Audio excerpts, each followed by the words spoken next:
How do you feel when you've got that book that's like really tiny? The Bible. Not like your level. Harry Potter. Like it seems hard. It seems hard. Is it frustrating? Yes. Yes. It feels like it takes longer. Do you want to just put it down and do something else? Yeah. Yeah. So if your copy is too small, what's your viewer going to feel? They're gonna be frustrated. They're going to be frustrated, right? And they might see the one next to you that has the nice, easy to read copy, and they're going to move to that one. So for reference, my copy is 16 point, and that's a pretty good size to use. It needs to be smaller than your headlines, right? We know that. It's just like a newspaper. A newspaper has a headline that's bigger and copy that's smaller.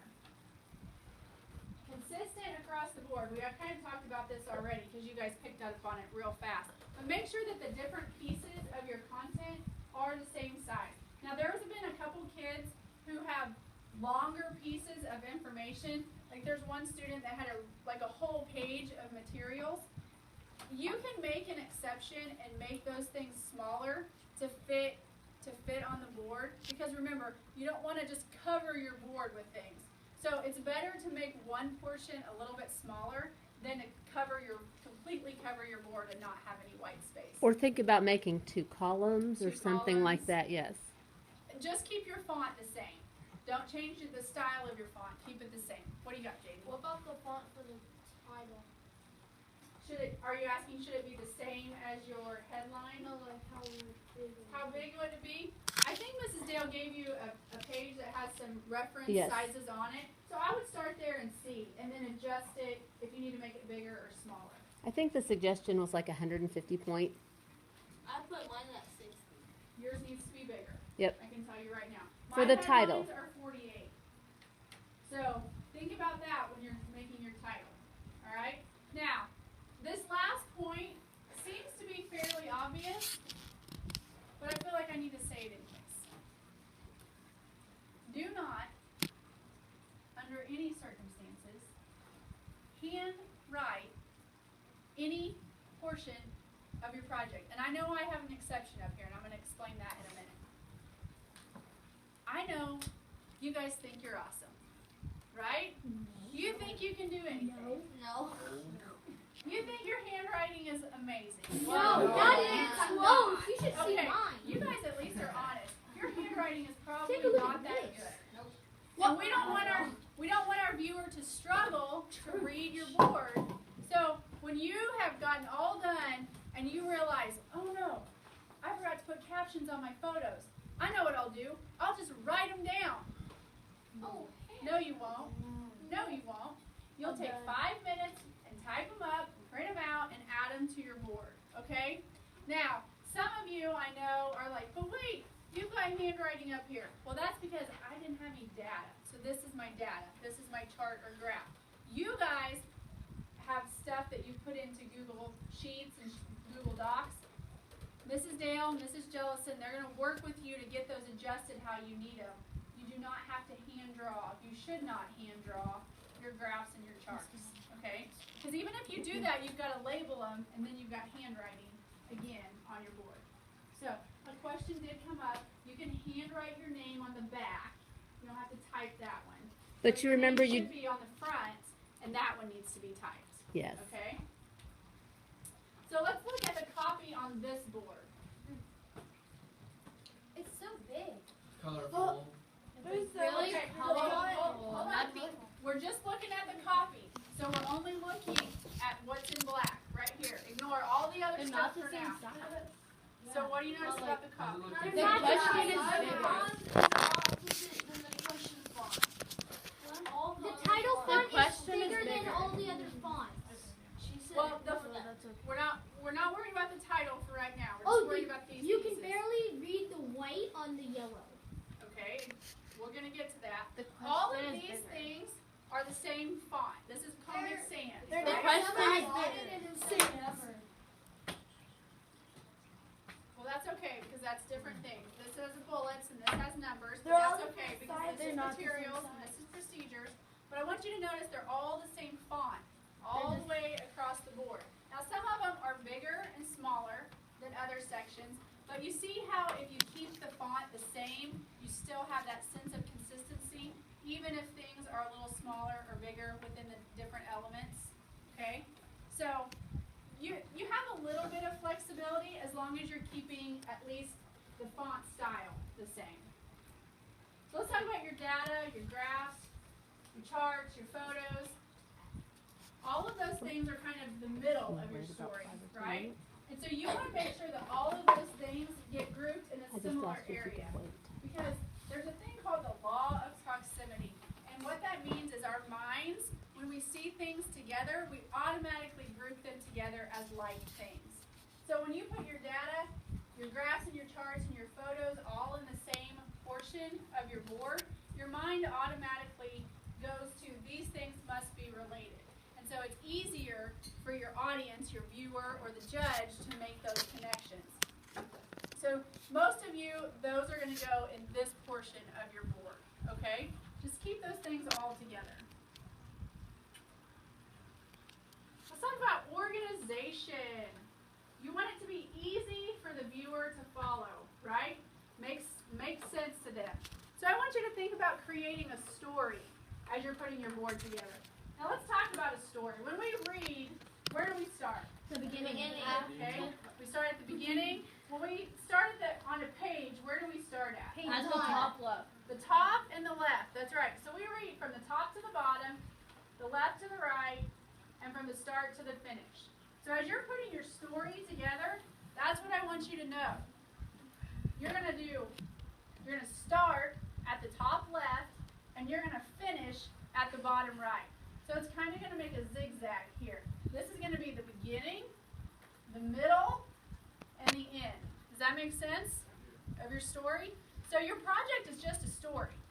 And you started with your question and your research and your hypothesis, and then you ended with your, results or conclusions. All right?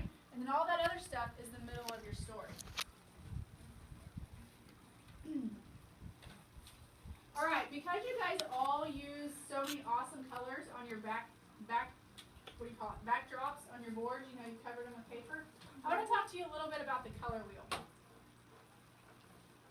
The color wheel is just something we use in design that helps us select colors that go well together, that are appealing to the eye, and that people like to see together. So there's 3 ways you can do this.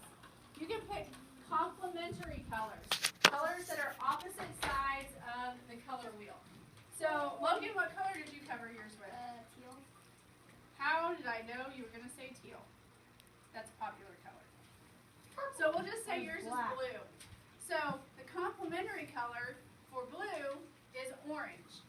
How about, Cammie, what did you cover yours in? Same color. Anybody choose a different color? Purple. All right, perfect. That's what I needed. So Ethan, if you were to use a complementary color scheme, you would use yellow.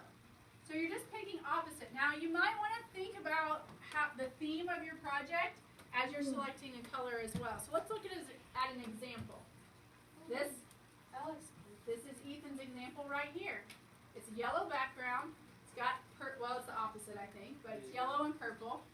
Do you notice how the title, the border, and the outline of the headlines are all the same? This is a very consistent board. I really like this board a lot.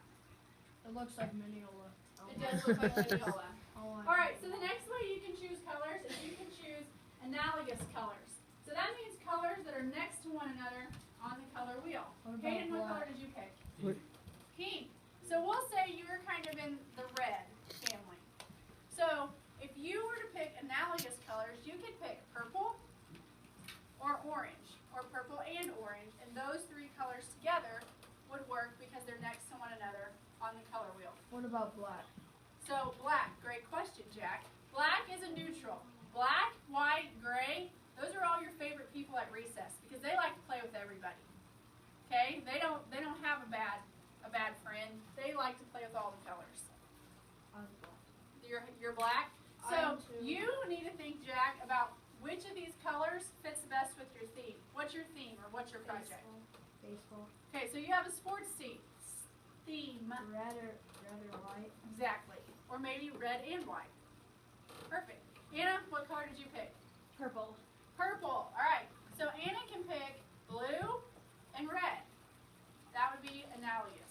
So it's just 3 colors together that are next next to one another on the color wheel. Does that make sense? So, what about like Miley? Miley has like a green Oh. and like a teal with white background. Are you videotaping all this? Well, she's got green and blue, right, which are next to one another, and then white is a neutral, so that's okay. So let's go back to Anna's. So Anna was purple. Mhm. So Anna could also go this way and just go purple, blue, and green. Or she could go this way and go purple, red, and orange. Those are still analogous color families, all right? So it doesn't have to be just the one on either side. You can go 2 to the left or 2 to the right. And then finally, you can choose monochromatic colors. These are just colors that are all in the different shades of the same color. So let's see, Cheyenne, what color did you pick? Yellow. Yellow. So you could pick all different shades of yellow, from a honey golden yellow all the way down to a real light pale yellow. And that would be monochromatic. Where's black? Look at all the purples. Yeah, so this is a really fun way to do it. I've got an awesome How do you pick your example. color? So here's an example of a monochromatic color scheme. So even though it has a pattern, we've got the blue clouds, it's a different shade of blue than what we've got over here, right? So we've got a darker shade and a lighter shade. So this is actually monochromatic. I really like this board. Does anybody want to guess some things that I like about this board? Clouds. No? Blue. No? That title. It's colorful. Okay. There's a lot of white Let's stop on the title. Yes, there is a lot of white space, and I do like that. But let's go back to the title, Jack. That's great. I love this title because in 2 words, plus this little graphic right here, I know exactly what this project is about. This student was talking about helicopters, and it has something to do with how they lift, right? I know exactly. It's also big and bold. It catches my attention. So you might think about maybe adding a graphic to help explain your title if you need to. I love the white space, like you mentioned. It's very clean. It gives my eye a nice place to rest throughout the whole thing. Anything else that you think I might like? The titles, like The headlines? off and on. Like What do you think I like about the headlines, Cassidy? they're all the same and they're all like the same. The headlines are very consistent throughout the They're all project, the and I same do like that. size. They're all the same size. That's right. So this is just an example of a board that I like. I've got a couple more examples that we'll talk about together, and then it'll be time for you guys. Oh, the mock-up. I forgot the mock-up. So one thing that is very helpful before you start just attaching elements to your board, is to create a mock-up. And this was my mock-up for my board. Just take a piece of paper and fold it in thirds like this, and then you'll see you've got a little mini board right here. That's And cool. You guys know about how much information you have in all of these different areas. And so you can kind of just draw out in pencil where you want to put your information on your board, right? How much space it's going to take. This just helps you determine the best use of the space and how to size your different elements. This part, the mock-up, should be real quick, less than 5 minutes. Don't take a lot of time stressing out about this. What it's going to do is when it's time to actually attach the pieces to your board, that part's going to go really fast because this is going to be your map for how to do it. And I'm Okay? gonna Does that make I'm sense? gonna add on to that because I had an 8th grader ask the question earlier. He was ready, he thought, to attach a few pieces to his board. I would wait, have everything ready to go on your board, and lay it out first before you ever get the tape or the photo mounts to put it on there, because you might crowd everything up to the top, and then you have this big white space is good, but too much is also kind of awkward. So That is a great tip.